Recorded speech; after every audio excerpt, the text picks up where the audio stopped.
do right here is go back. Way back. Back into time. We can rebuild him. We have the technology. Celebrating 20 years of New England Championship Wrestling. This is the Regeneration Podcast.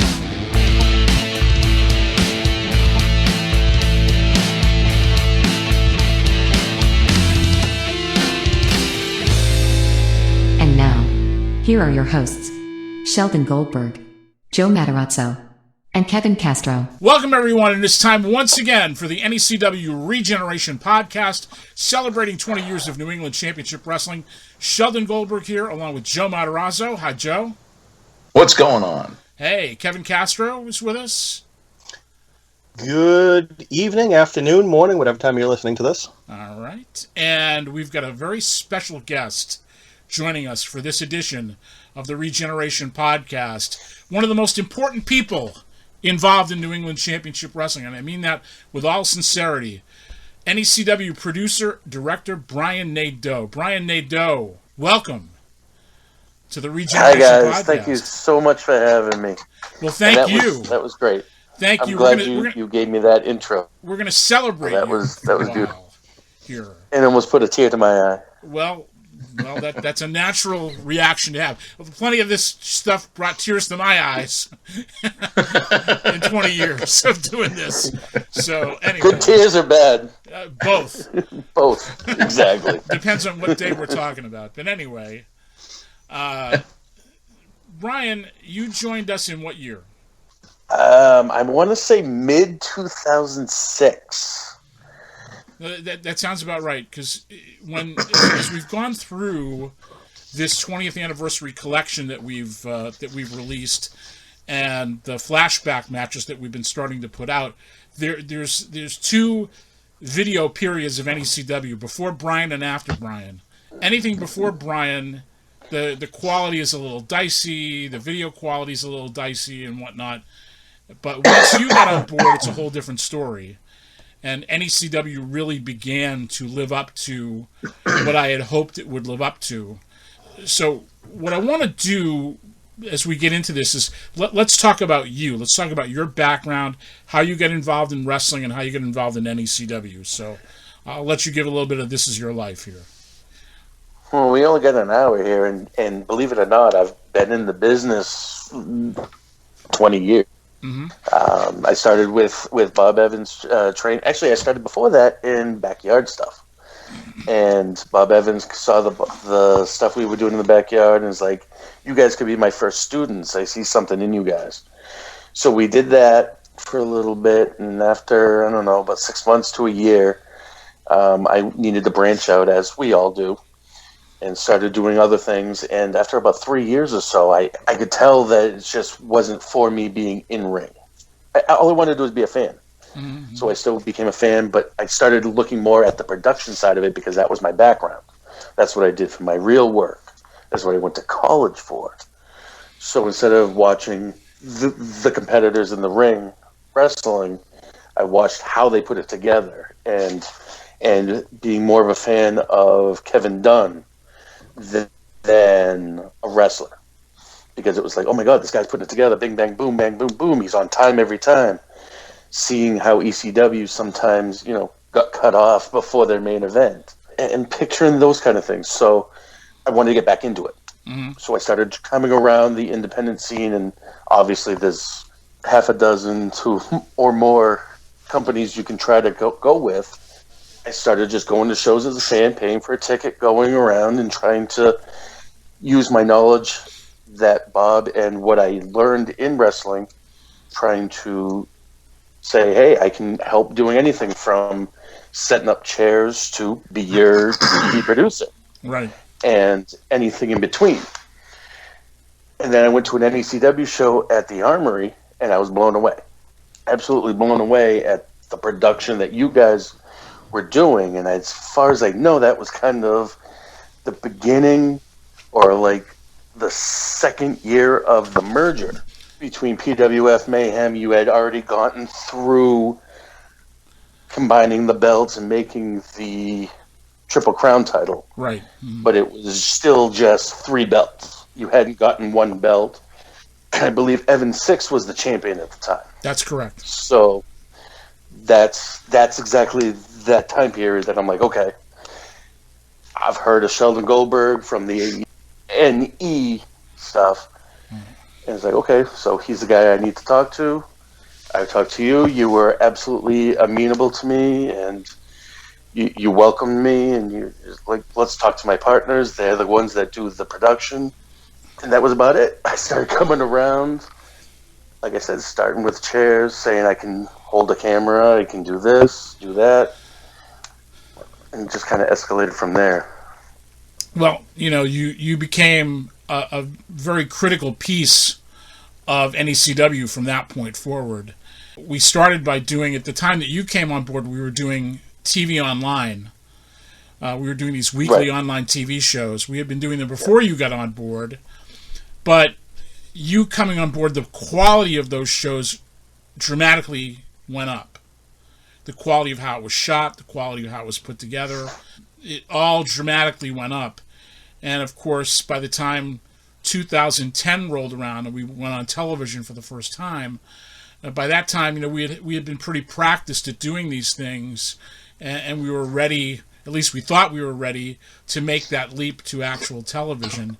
So let's talk about that from your point of view in terms of making that leap from what we had been doing with these online TV shows, which we didn't have to worry about how long the episodes were. The timing wasn't so critical because it's online, and we didn't have to fit into a standard 30-minute or 60-minute time slot.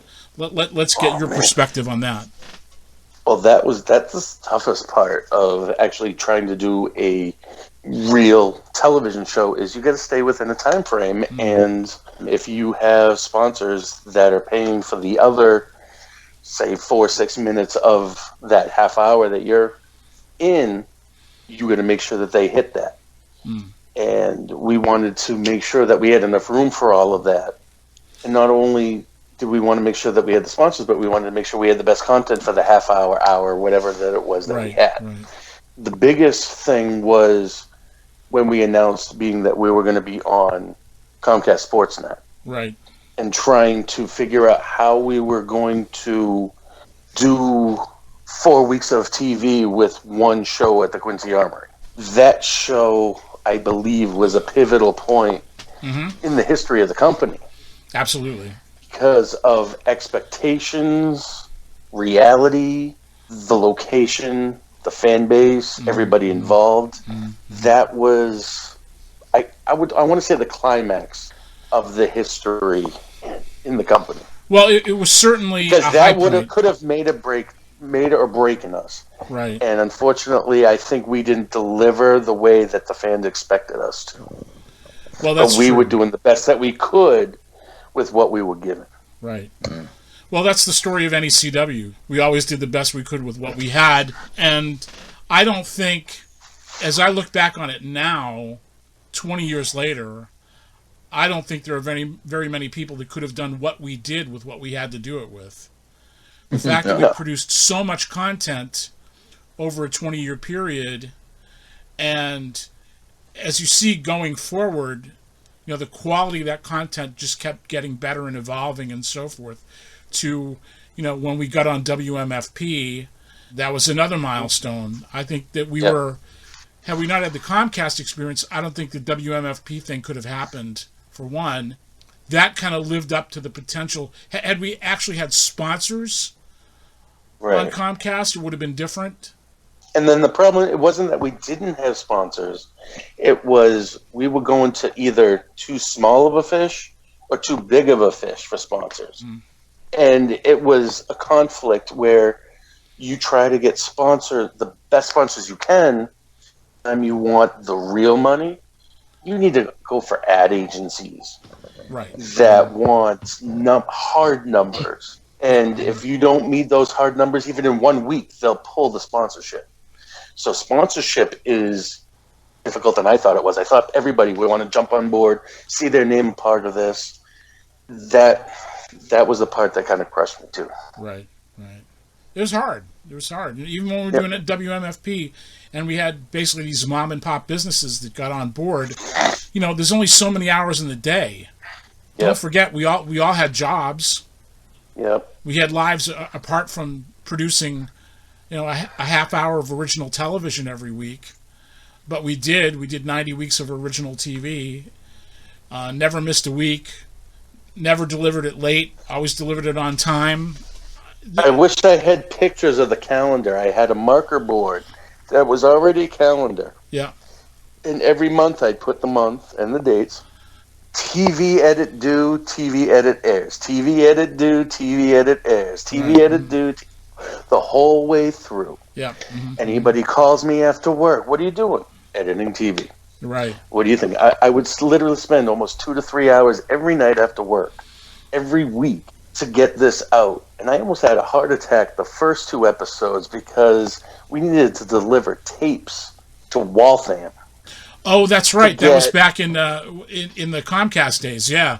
Yep. Yeah, we had to actually because it was supposed to be closed captioned. Right. They wanted the first 2 episodes by a certain date to get closed captioned. Mm-hmm. And I don't think I slept that night before to try to get those 2 episodes, and that's when I learned I had to do one at a time. Right. I could not do more. Right. And that's why a lot of people say, am I on TV this week? I'm like, I don't know. What week is this? Maybe either last week, this week, or next week. But yeah, for at least those 52 weeks, and I think we did more than 1 year, didn't we? We did 52 weeks on Comcast On Demand. Yep. And then we did 90 weeks on WMFP. And we did not miss a date or a deadline. If something didn't air on time, it was not on us. It was on the channel. Right. That's correct. Now, when we got on WMFP, because of the station size, the closed captioning requirement was waived. So that was one reason why we were able to do it a little bit easier, because we didn't have to send a tape someplace to get it closed captioned. Exactly. We just send them the file. It didn't need to be closed captioned. They take I don't remember if it was an MOV or an MPEG or whatever it was at the time. And they aired it. Yeah. And it was great. Yeah. I love watching, a lot of the times people are like, I don't want to see the commercials, but it's like, that was kind of my favorite part. The Hokkaido and the Manhattan Sandwich Shop. I still get hungry every time I see that Manhattan Sandwich Shop commercial. Yo, that shot of the bacon sizzling, that's probably the best piece of video I've ever shot. Right. And I'm Jewish, and my mouth waters when I see that bacon. There you go. It was kosher, I promise. That's right. I don't know how to do it, so I'm just Thank you. I appreciate that. My rabbi appreciates that. Didn't you work with Jeff Costa at one point, Brian? You had to bring him up, didn't you? When I had left Bob Evans after that first year, I'm like, well, he was trained by Costa and Wolfman and Rip, so I'm like, well, I'll try over there.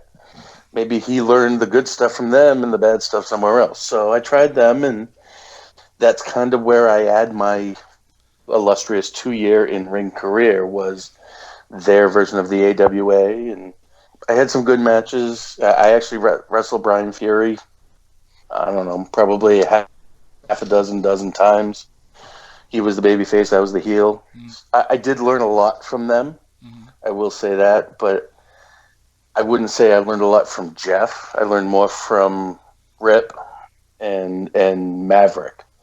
Maverick Wild was their head friend of theirs, so I would attribute what I learned from them to those. I did work with Jeff Costa for a while. The biggest difference between being out there as the filming the matches or doing the promos, because when I first came on board, I didn't even realize I was going to be, I knew I was going to be helping with the promos, but I wasn't expecting to be doing the interviews, especially going on to WMFP, because Al, the day that we were supposed to shoot for that show, Al couldn't make it, so I was kind of just thrown in there. Welcome to NECW. That I thought was, That's the story of NECW right there. That's it. Baptism by fire. Ryan giving me direction and helping me get through it. I mean, the most difficult part was I remember trying to remember the Cub Scout troop number It was Bouts for Scouts, which was brutal. But Oh yeah, Butts for Scouts. Yeah, that's a trial by fire right there. There you go. You're welcome. but Especially that first one, man. That was a great event where you had all the kids ringing the bell and timekeeping and announcing. Oh, that was great. We did a good job on that show. I'm pretty proud of that one. That was a good one. But it's kind of funny, Kevin, that you bring that up, like trial by fire, and that I helped you along with it. And you didn't know you were doing it, and it just kind of happened, and this is now your station in the company. Right. It was. I'm not throwing George under the bus at all because again, George and I have cleared the air. That's all right. I didn't know the show was anti-George. Okay, We're not anti-George, but we're telling the truth. Right, and I want to tell the truth too, and I want to preface that I don't have heat with anybody. If anybody has heat with me, that's on them. But I've tried to clear the air with everybody that I've had heat with. I don't even blame him on this one. Apparently, it was a Quincy show that it might have been the anniversary of his father passing, so he just didn't feel in the right frame of mind to come to the Quincy Armory show that we had. Right. And he had all the promos in his head. In his phone, right? In his phone. I guess I saved the day I'm like, all right, George, give me what you got as much as you can. Give it to me and I'll make it happen. And I feel that's kind of how wrestling is, regardless of NECW or all the way up. You're in the right place, the right time, and you do what you got to do. And sometimes it works, sometimes it doesn't. It worked with Joe. It worked with Al. It worked with our group. Sometimes it didn't work out with George. We tried. We had reservations. It didn't work out. That's how kind of wrestling is, I think. In George's defense, everybody, all of us, to some degree, are beginners. We're all inexperienced. None of us had ever worked in a wrestling office. None of us had ever really had significant major league experience. So, we're trying to feel our way through this thing, and, we know what we know. And I've always tried to bring common sense to it as much as possible. So in the case of George did a lot of good things, and he did a lot of stuff out of immaturity and inexperience. And, you could say that about all of us at one time or another. I was just going to say that. Yeah, we've all done that. Right. Oh, yeah. George's issue... That goes back to my Ryan Matthews story. It was inexperience. It was stupid, but at the time it felt right. Right. And we all kind of do things in the moment that feels right, and it either sticks or it goes down the toilet. I mean, a lot of NECW is teachable moments. We're creating our own teachable moments. From one show to the next, from one era to the next. And I mean, look at all the stuff that we've done with the people that we've done it with. I mean, you look at this. Look how many people have gone through the company. Yeah. Right. So many people, whether they made it or not, just hundreds. And it's like, I forget. And I'm sure, like you said, you've lived 3 times as much.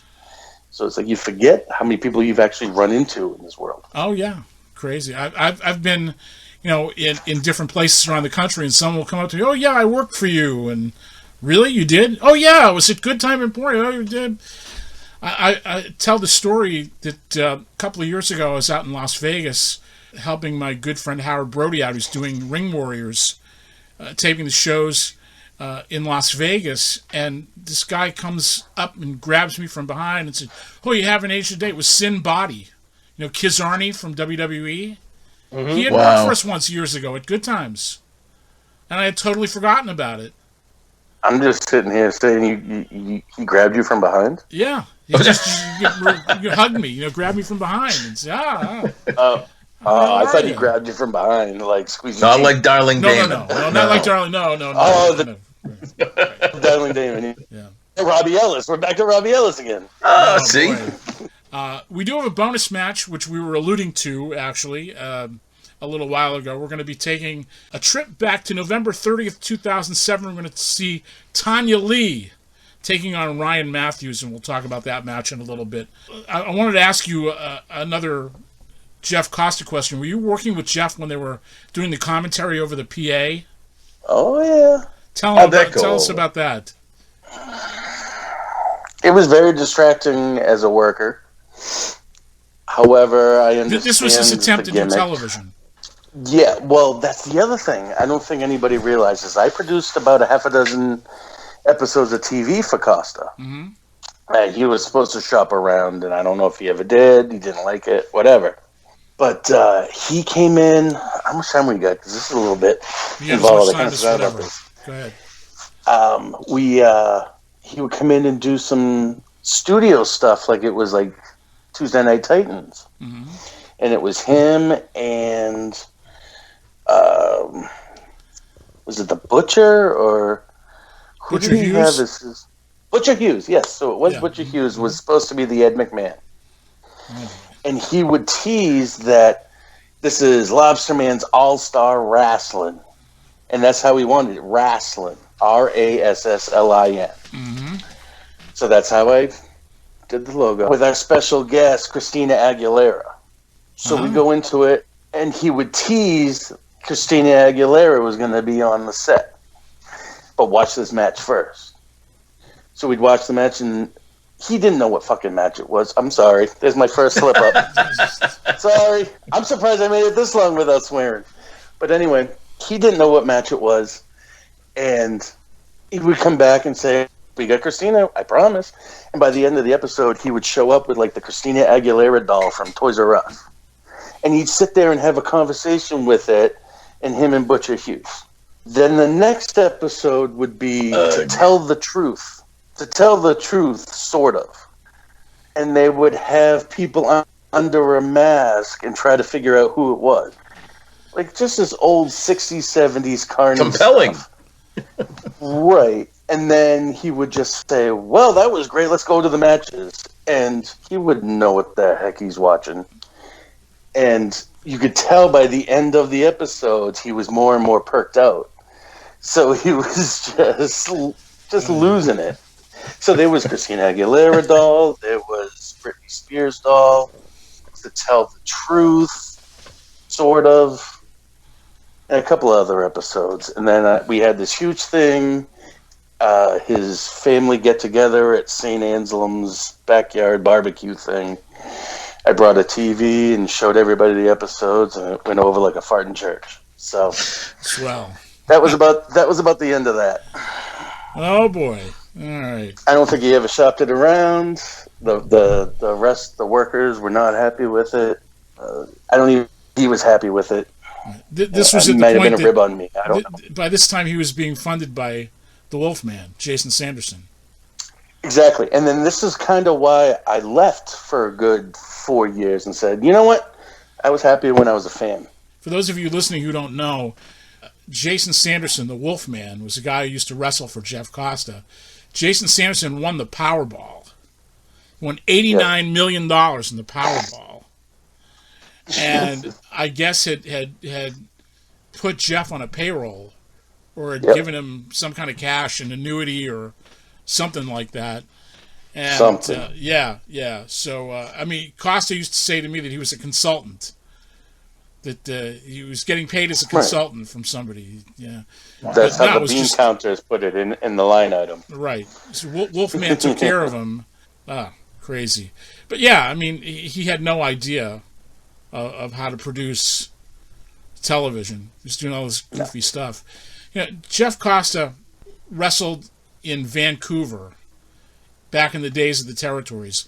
Vancouver, as a territory, was like the armpit of professional wrestling. I mean, it was like a low-end territory.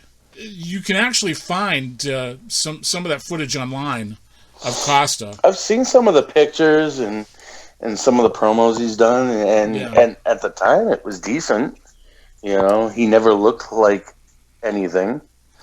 He just looked like the typical guy from the 80s. You know, and then you got the oven mitts and got on Comedy Central and said he was going to be the president, because anybody say they can be the president. And, you know, I mean, it's a gimmick. And I will say this, he's got the brain. He's got the brain for the business. But I don't know about his people skills sometimes. He's got the brains for the business for himself, but right. A lot of guys, he's like a lot of guys in the independents in New England and elsewhere. He didn't have the big picture. He couldn't do it with other people. He could be himself as a character, and he might be able to get something out of guys on a show or whatever. When it came to actually being a functioning promotion, couldn't do it.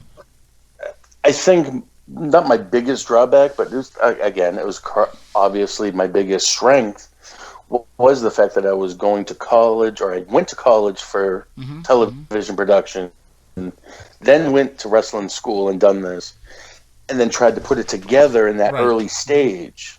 And I needed that time off to just kind of refocus and be like, okay, this hurts. I don't want to do this for a living.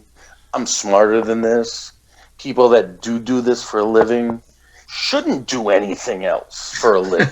That this is what they need to be doing. Mm-hmm.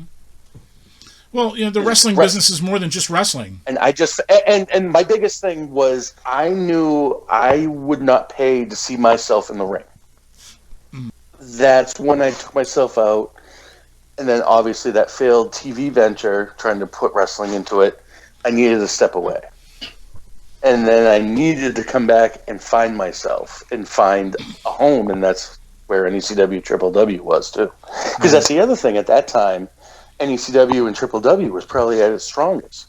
Because not only did you have the Armory, you had Good Times. Right. So you ran twice a month, 2 different shows, which was kind of amazing at the time. And 2 different promotions. Granted, they were intermingled, but 2 different schools of wrestling, actually. Yeah, but when Shitty showed up and just sat in the middle of the ring and said, "I'm not moving," during the Triple W match, that was amazing. Yeah. It was so amazing. It's like, oh my God. These are the things that you don't see on TV. Those are the things that we didn't really build for. They just kind of happened. Right. But those were the amazing moments, and that's what brought a lot of the people back to either one, the other, or both. Right. Well, NECW in general was a unique enterprise. For better or for worse, it was a unique enterprise. And I think as people have seen in this 20th anniversary collection that we've released, and in the flashback matches that we've released, it was a pretty unique company. I think a lot of the stuff holds up to anything else in wrestling. A lot of the stuff I see now looks like what we did 10 years ago. Right. It's amazing to see how many things we pioneered that other people do as a matter of course. Yep. Absolutely. Brian, I got a question for you. How was it? How did you enjoy? Did you enjoy more? Like Sheldon does a lot of the post commentary. When we started doing the live commentary, how much more work was that for you on the editing side? It was probably less, actually, because I already had the audio. I edit it, give it to him, and then he voice it. We had to make sure that you started when we wanted the video to start and ended when we wanted that video to end, or that clip. So if you started talking before too early, I'd have to find some filler to make up for that, or cut you off a little bit. And then same thing with the end. If you keep talking and talking and talking and talking, we either just watch kind of fluff in the ring at the post match, or I try to fill it with something fast. So the beginning and the end was the only thing that was more work when you guys were doing it live. However, doing it live was more real, more raw, and felt better. And of course, having color and play-by-play adds to it. It is that much harder. I mean, I don't think we ever really had to. It was just I would edit it for WMFP, give it to Sheldon. He would voice it. I'd smush it all together and send it off. Right. So I wouldn't say it was more work. Just I guess work. I would say it was a little more work, but it was more rewarding, I guess. Mm-hmm. I do want to apologize to you for the amount of editing you probably had to do when I was doing the interviews, and you had to find the take that was right. Yes, that was one of my favorite things. Was coming back and looking to see how many takes all these promos took between you and Lish and sorry, Lish, I didn't want to throw you under the bus, but man, me and you worked on those promos forever. But yeah, I had fun working with her on them. We got her to do it. We got her in there. We were talking just a week or so ago about I think how she's evolved. Yeah. Now she's on national TV every week. Right. But she wouldn't be able to do what she's doing now if it wasn't for probably the three of us pushing her to do this. And Exactly. you know who else helped? And kicking Eddie out, or Eric, or Eddie, whatever you want to call him, and kicking Dave out and saying, you can do this. Yeah. You know who helped her a lot? Stuff with her, but yeah. I'll tell you, Nick Steele helped her a lot. He was really good working with her, pulling it out of her, getting her to really dive into the character at the time. He did a really good job. I miss him. He was a good guy. There was a lot of good guys that came through that locker room and worked with us and helped everybody. Well, I kick myself sometimes because Kevin makes the interviews look so easy. Of course, I only see the one take, so I don't know how many takes it took him to do them. He wouldn't take as many takes as you, to be honest with you. Nobody took as many takes as me. Kevin would be able to do it. It would be the bullet points that he needs, and that's where I'm great. Is bullet points. Right. Sheldon would give us a whole script and all. Yep. Workers would come to us and say this word for word, and I'm like, no, it's just bullet points. Rip it apart and just take the important parts, put your spin on it, and go. Right. And sometimes they do it, and sometimes they don't. Sometimes they want to read it verbatim. Sometimes they put their own spin on it. Well, it's funny that whole thing came out of what we went through with George.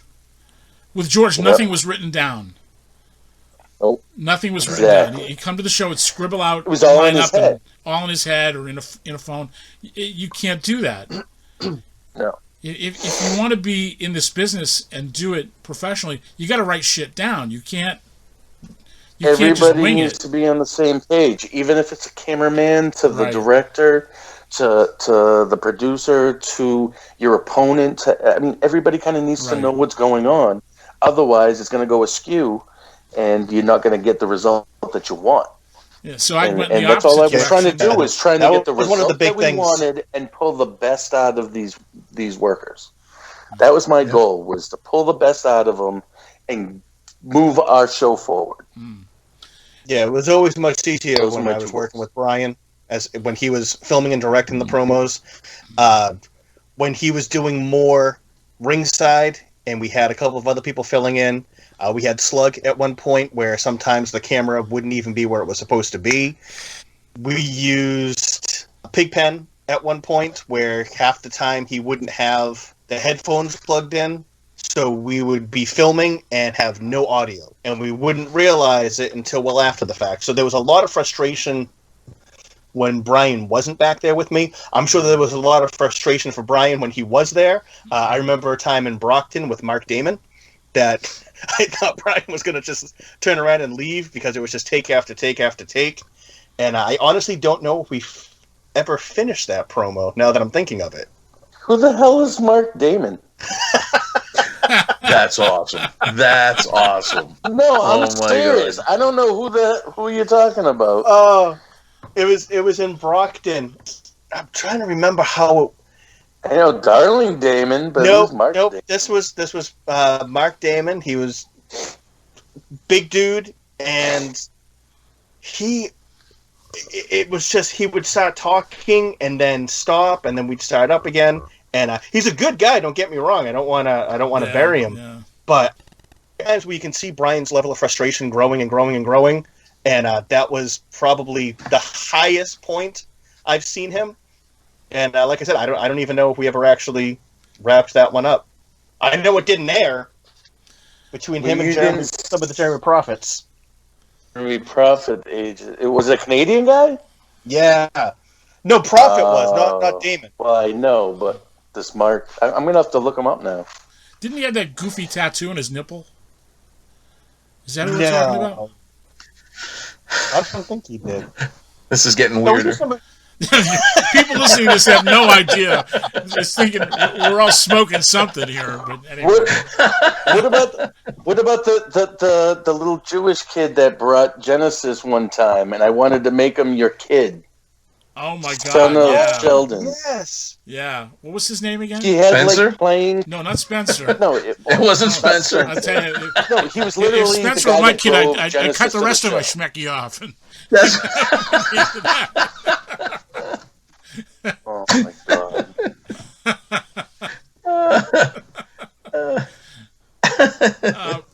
Rosen something. Yeah, that's what I'm saying. Yeah. There was so many Yes, people that came Rosenberg. through. Paul Rosenberg. Yep. Oh, Rosenberg, Rosenberg! yes. I wanted to make him son of Sheldon, his illegitimate son, with Oh, God. the blue, the powder blue pants and the yarmulke, and he'd come out with the book, and like Javi Nagila would be his theme song, and just like I said, Oi, is somehow right. we You would realize get they're going to there. send my We foreskin get back to there. me now that they've heard Well, this. that's what you said. That's exactly what you said to me. You'd be excommunicated if you did that. That's right. oh my So, God. Run That's me out why of the it didn't core. happen. Anyway. No disrespect. It was just I thought it was great. Yeah. It would have been great. You could have had some Manischewitz with him in the promo, you know. Clink. I don't know. Probably haven't DC, heard God rest Manischewitz his soul, Dave, used to huh? say, you always used to rib me about Manischewitz. That's why I brought it up. Yeah. Oh, man. Okay. And then speaking of, Kevin, what about the second of the 7 levels of hate match when I'm trying to do the promo in the back with Colt Cabana and Dave's out back shit-faced laughing, making his big noises like he always does. And I try to tell him to shut the hell up so we can do the promo and get the hell out of here. And he tries to fight me in the back. It's DC. Yeah. Dave, yeah. Oh, It was man. embarrassing. It was embarrassing. He caused It a was huge very scene. embarrassing. And, Really? And George took Dave's side, of course. And George says, well, either Brian goes or I go. And I said, well, George, I'll see you around. Yeah. Bye, Felicia. I ended up high facing George. He punched me square in the jaw. I went to go back at him. He hid behind his kids. And I'm like, okay, that's it. And that's when Dave came out saying, you think you're such a tough guy, Nadeau. You're such a tough guy. And I'm like, I'm just trying to put you all over and shoot Cabana's promo. So then he's like, come fight me. I mean, like I said, we squashed all this before, before. So it's all kind of water under the bridge and funny at this point. It's anecdote, but yeah, you're right. It was kind of embarrassing at the time because we're trying to put on this stuff with the NWA. We did great the first time. We're doing even better the second time, and then that's how it ended. So it's kind of a sour note to the end of it. And it was the end of George. I mean, it really, I think that was the end of George. it was the end of George because, that second show, it was like 8 guys that were supposed to be there that didn't show. And it turned out that George had never booked them to begin with. Oh, no. Yeah. Oh, my God. We were lucky we had a show at all, It just got to the point where he just had to go. It was just, there were no angles, no programs, no nothing. And, it was very clear that he just didn't have a handle on any of it. And he wanted to replace Brian with Slug. I never understood. Yeah. And that wasn't going to I work. showed up one time, and Slug's like, "What are you doing here?" I was told I'm doing this, and it's because George had called Slug and Yeah. He booked him. It's like, no, I'm showing. Right. Jeez. But, I mean, this is just silly stuff. I mean, here you're the one guy who's able to deliver this stuff. I mean, Slug couldn't produce a wet fart at a bean supper, I mean... He was a great guy, think but he had brain issues. I mean, and He had a stroke, actually. Oh yeah, and I think he crashed. I think he had a stroke while driving. Wow. Yeah, It's a shame. Shame. And again, the stories could go on for hours and hours. I keep thinking about writing a book, but who's going to read it? You'd be surprised. Yeah.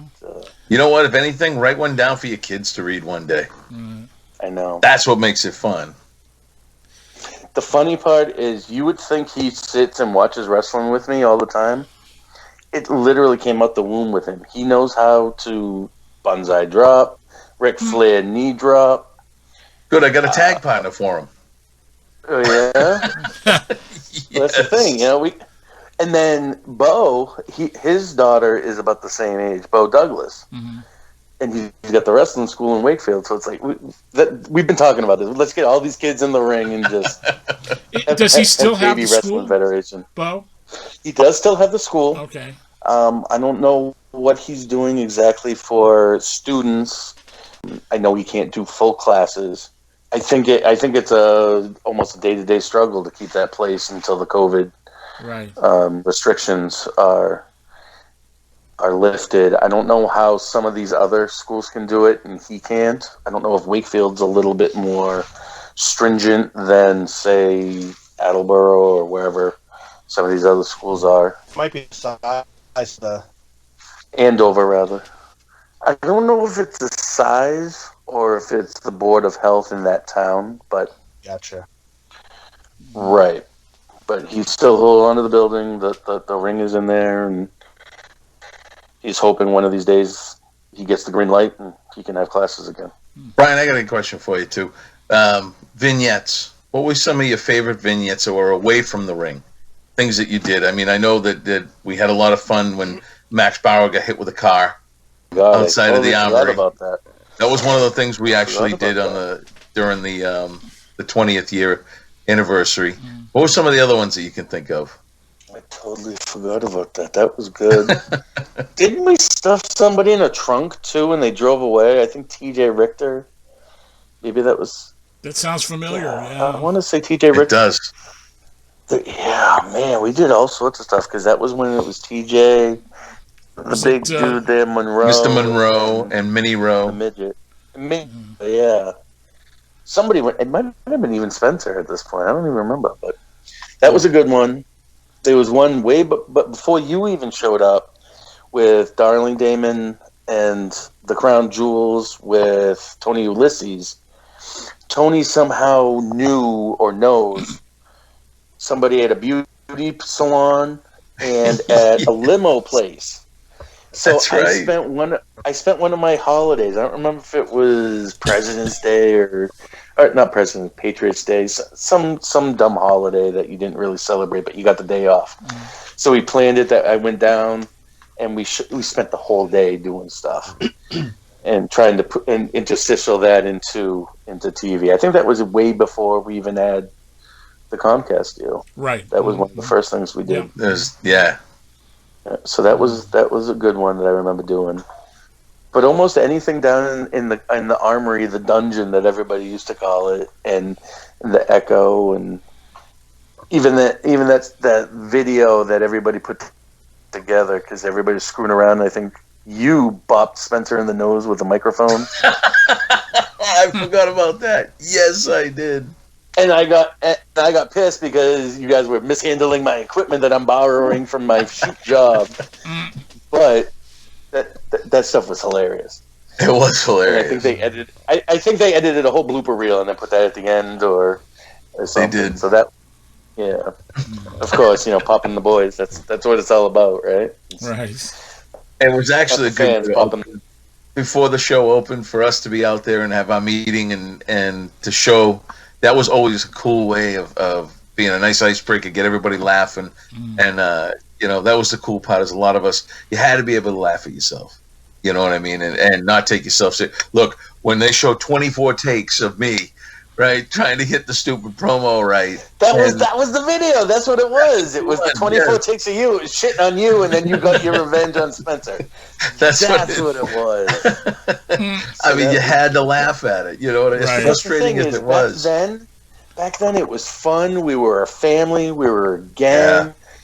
we'd all wear our NECW sweatshirts together at the bars, and it was a sense of pride in what we did. There really was, and at that time, before the split, we were the top tier of the independents in this area. No doubt. I don't care. Yeah, no doubt. I mean, people have since taken over that kind of reign, I think, but there was a time that we were absolutely the tops. We were a gang, we were a family, nobody could touch us. Everybody was jealous, everybody wanted to work for us. We were turning people away and saying, no. The only way it was going to go down is from within, and that's what ended up happening. But it rose again. I have a feeling this thing's always going to rise again. Yeah. Even after Sheldon's long gone. Oh, God. I don't think it's Pro Wrestling Viagra, baby. Yeah, right. It'll always keep coming up. Yeah. Well, I think I got a little gas left in the tank. Absolutely. As long as the world does, right? Yeah. Tell you what, let's take a look at our bonus match for this week. Once again, we're going to go back to November 30th, 2007. Tanya Lee, the great Tanya Lee, takes on Ryan Matthews. Let's have a look at that, and we'll discuss it on the other side.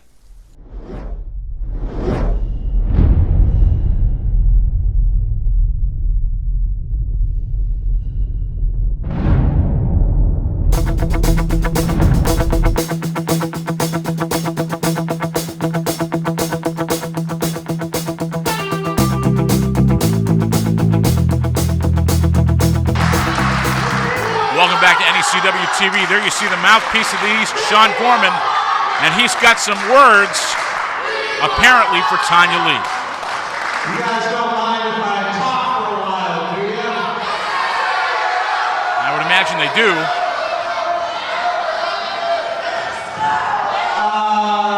Actually, first things first, I need a referee to the ring right here and right now. Any referee will do. Referee to the ring immediately. Rob Tuttle answering the call by Gorman. Good, they said the best. All right. I have a few important announcements to make. First and foremost, apparently, Mistress Belmont got lost at Hot Topic or Golf R Us, and she will not be here in Quincy tonight. Mistress Belmont signed as the opponent for Tanya Lee this week. But I don't want you fine people to be disappointed and miss a Triple W match. And I certainly don't want Tanya Lee to go without an opponent. So Tanya, I want you out here, right now, referee. You make sure that she doesn't lay a hand on me. Tanya, get out here. Gorman calling out Tanya Lee, who is now in the unaccustomed position of being a fan favorite here in NECW and World Women's Wrestling.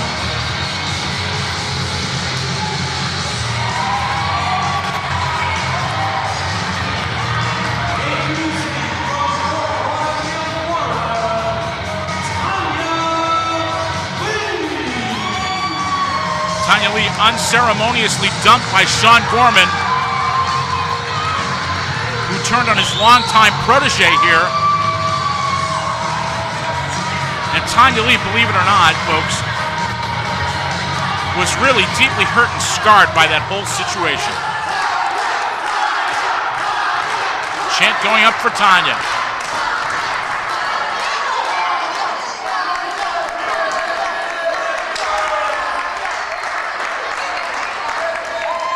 Okay, Tanya, I know better than anybody what a competitor you are. I know that you're looking for a fight. Keep her back. Just keep it cool, Miss Midall. Just sit right there.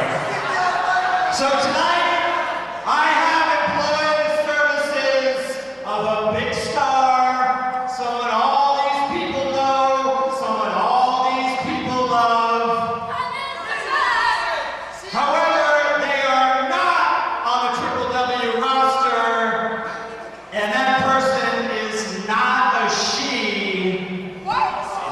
wait a minute here. I introduce to you your opponent for tonight, superstar Ryan Matthews.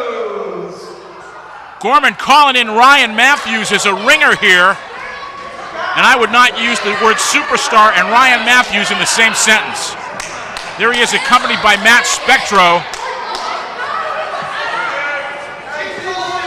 Two Stooges right there, along with Gorman, makes it 3. Matthews isn't even in gear.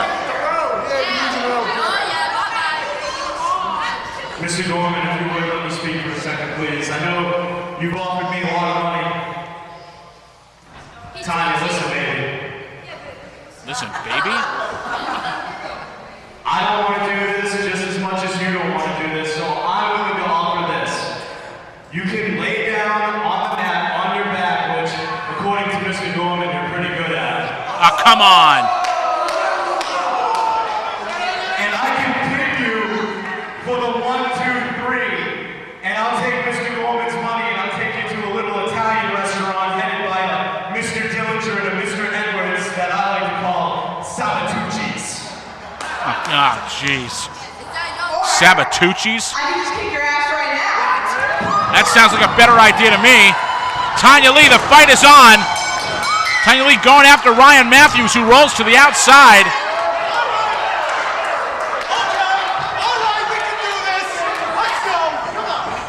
Matthews taking his shirt off here.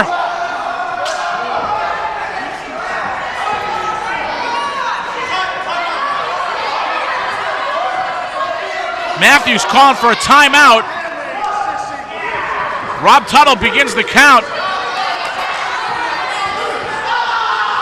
Tanya Lee stops the hand of Ryan Matthews.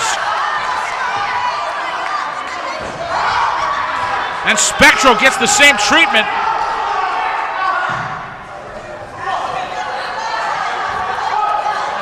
Tanya Lee is going to take on Ryan Matthews, assuming Matthews has the, shall we say, manhood to get into the ring.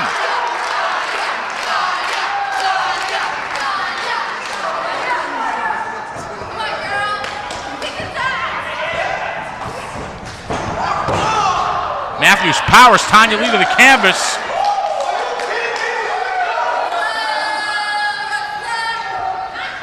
Matthews looking like Richard Simmons on a bender here.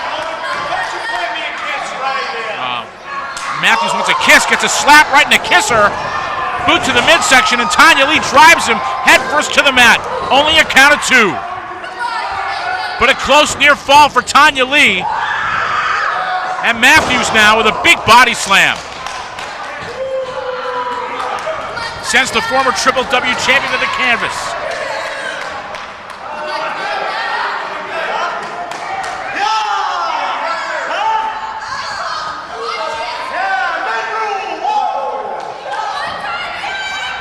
Matthews saying men rule.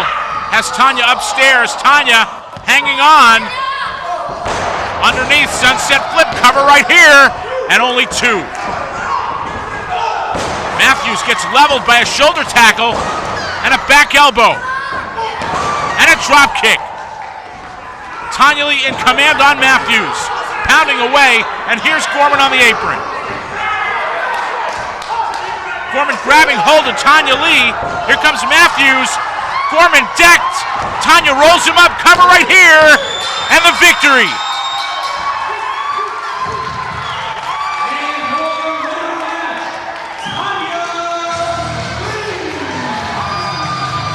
Tanya Lee victorious over the alleged superstar, Ryan Matthews.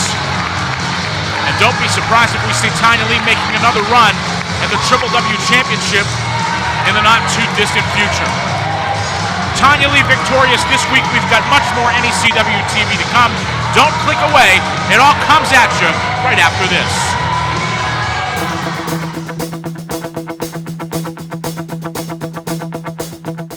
Two people who may be underrated in the history of NECW. Tanya Lee, for sure, underrated. And Ryan Matthews and his comedy stylings, so to speak. Yeah. This like I keep seeing all sorts of things that came in that were so great and then left with a fizzle. But you're right, Ryan Matthews, especially when it was Grandpa Robbie, that whole time frame. Even Handsome Johnny, I know he's got his supporters and detractors back in the day, but I'm super proud to see where he is today. And likewise, yeah, I kind of. And thinking of one of my favorite times in the company was that Iron 8 that he won, and I brought Tester in, and had him play the trophy like a guitar with the band, and that felt like our WrestleMania moment that year. It was kind of neat, and then seeing him on TV, it's like, yeah, I kind of knew. Yeah, we had a big discussion about him in a previous episode, and how he's the one guy who overcame so much to get to where he's gotten. And this guy broke his back in 2 places. Yep. I mean, he's lucky he came back at all, let alone came back and got all the way to becoming one of the top tag teams in the wrestling business. In the world. Yeah. Ring of Honor, New Japan, and WWE. I mean, my God, what a career! What a career! I mean, and nobody deserved it more than he did.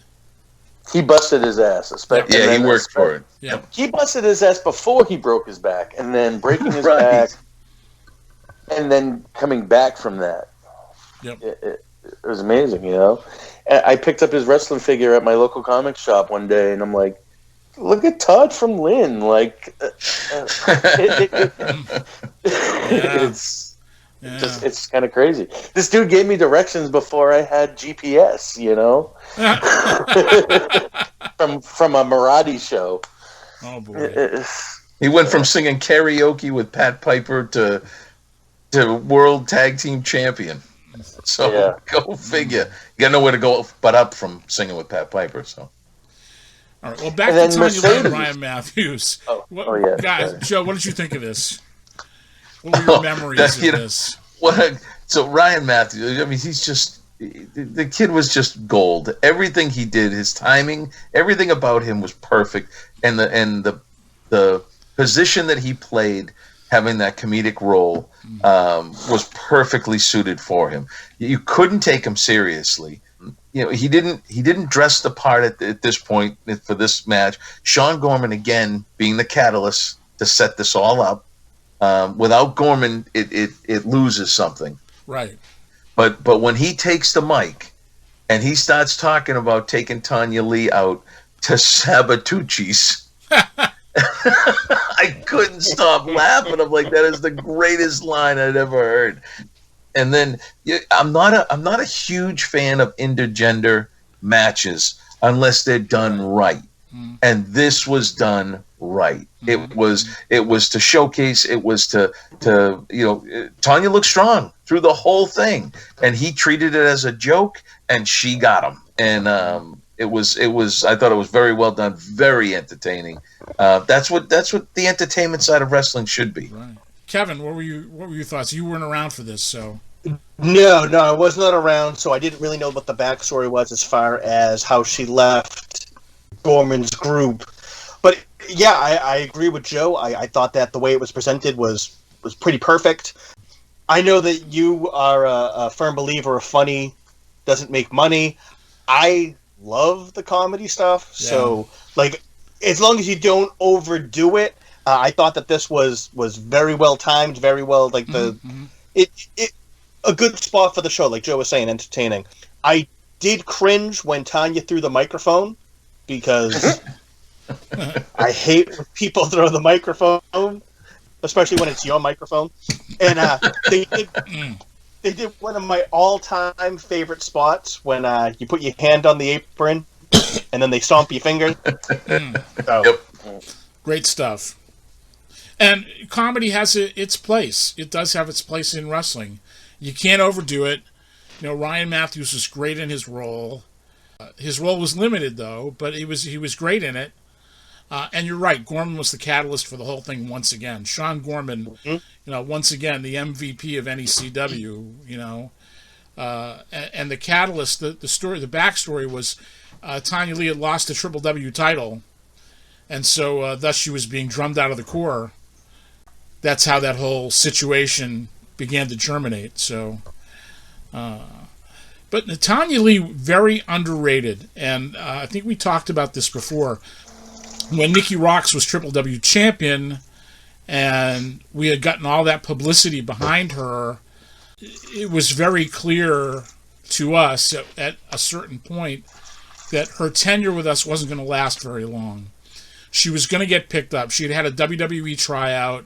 There was interest in her from a number of places, and it was better to take the title off of her before we had to, and thus Tanya Lee picked up that role and did very, very well with it. She was a great champion. Having Nikki in the chase position and the feud with Sean Gorman that ended in the Ballroom Blitz match was great stuff.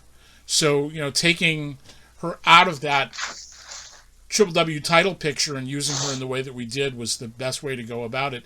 And Tanya Lee more than held her own with the championship.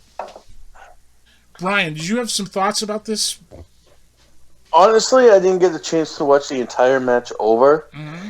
I was more excited the fact that I actually was one of the cameramen for the Right, I didn't remember it because it was so long ago. I mean, what was it, 2007? Yeah. It doesn't seem like that long ago, but man, it really was.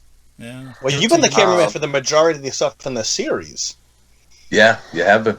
One of my favorites was the cage match with you right in there. I was saying that you were, again, an MVP or an unsung hero. I think that's how I worded it. That you were right inside the cage filming everything. Well, that was one of the things that I felt I needed to bring to the table. See the cameramen, I mean, they had their own perch, but they would be apron level. I wanted to be there. And that's kind of where I took my skill or training of being a professional wrestler and melding it with being the ringside camera guy. I could see when somebody's coming at the turnbuckle where I'm at. And I know what they're going to do. I can kind of see what's going to happen next. Right. And I know I can get my ass out of the way if something gets too dicey. Or get in position for the move. Or get in position, and then same thing with just the entrances and exits and trying to get the wrestlers to go to the right or just follow me, just so that all I see is their face and their chest and not their back and the back of their heads. So again, I know a lot of it is, I'm the unsung hero or whatnot, but all I was trying to do is bring the best out of all these guys. Right. Make these workers, wrestlers, whether it was their first match, their last match in the company, make it feel like they were Hogan, Warrior, Andre, Macho, and just being larger than life. And I wanted to make all these guys larger than life because that's what wrestling is to me. And again, but some of those little, I hate to see me in the ring. Go ahead. Some of those little, like you were saying, how just follow you to the ring, go in this direction, or your placement as your ringside cam versus the hard cam. There's been a lot of places that I've seen who have tried videos where the ringside cameraman is all over the place, including directly in front of where the hard cam is, and it's something so simple that it's like you already have that shot. You don't need to be there. A lot of places don't have that basic knowledge. Right. When I'm shooting something, I see the big picture. I don't see just the subject. Whether it's shooting a promo and noticing there's a light switch or a socket on the wall, or the lighting just sucks. I don't care how good the promo is. If the lighting sucks, I'm not going to shoot it. If there's something that's going to distract me, whether it's a light switch, a TV, something in the background, no matter how good it is, it's not going to look good. So that's kind of what I brought to the table was, look at the hard cam. What do you see? Remember, what was the big thing? I wanted to get rid of the basketball nets. Right. Yep. In Quincy, that was the first thing I wanted to do. I'm like, how do we hide these basketball nets? Right. And then we went to Beverly. It's like, that clock's in my shot. I'm taking that clock right off the wall. I took it right off the wall because I didn't like it. You know, those were the things that a lot of other people don't. Or even just a horizon, making sure that the hard cam's level. That's my biggest pet peeve on any of these wrestling shows. You show me a camera angle where if I put a ball in the ring and it's going to roll one way or the other, click, I'm done. I'm off. But that's how much I've watched the production and not just the wrestling. Oh, there you go. See, and that's something that on the independent level, that's something that made NECW unique. Is that we were focused just as much as on creating content and trying to do a good job with it as much as we were just putting on a live show.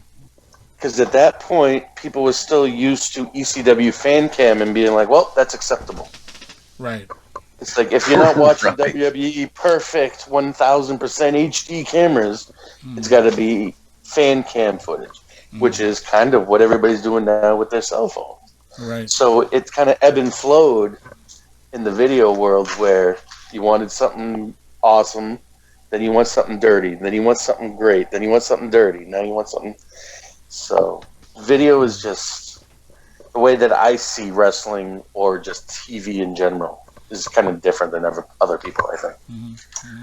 And that's what I brought to the table, was making sure that I brought the best out of every wrestler, whether it's somebody that's going to do the job or this is our top superstar. Yeah, when are you coming back? When's NECW coming back? There you go. There's the answer right there. There you go. Well, it wouldn't be NECW without you in it, so... I've never really went away. I know kind of in 2015 I said I was done, but here it is 2021 and I'm still hanging around. Right. You know, I still talk to you guys, and right. I don't feel like I ever really went away. I just kind of delegated a little bit more to Anthony, and right. But you need to do one next week because he's kind of upset that he wasn't a part of this one. No, he'll be part of one. Absolutely. Well, that's what I told him. He'll have his own show. Yeah. Well, once again, Bryan Nadeau, thank you so much for everything you've done and continue to do. This 20th anniversary collection is a lot of you, and a lot of what made it really great was a lot of the stuff that you did. So from all of us, thank you from the bottom of our hearts. And I know that NECW wouldn't have been anywhere near what it is without you. So I will go to my grave with the utmost gratitude and respect for everything that you've done, and I can't thank you enough, my friend. All right, well... Thank you, Sheldon. That means a lot to me. Well, you mean a lot to me. And you mean a lot to a lot of the people that have been involved in this over 20 years. So, once again, thank you so much. So we're going to wrap this up. We'll see you next week. For Joe Matarazzo, Kevin Castro, Sheldon Goldberg, once again, thank you for joining us, and we'll see you next week. The Regeneration Podcast is a production of New England Championship Wrestling. To send us questions, comments, or feedback, email us at regenerationnecw@gmail.com.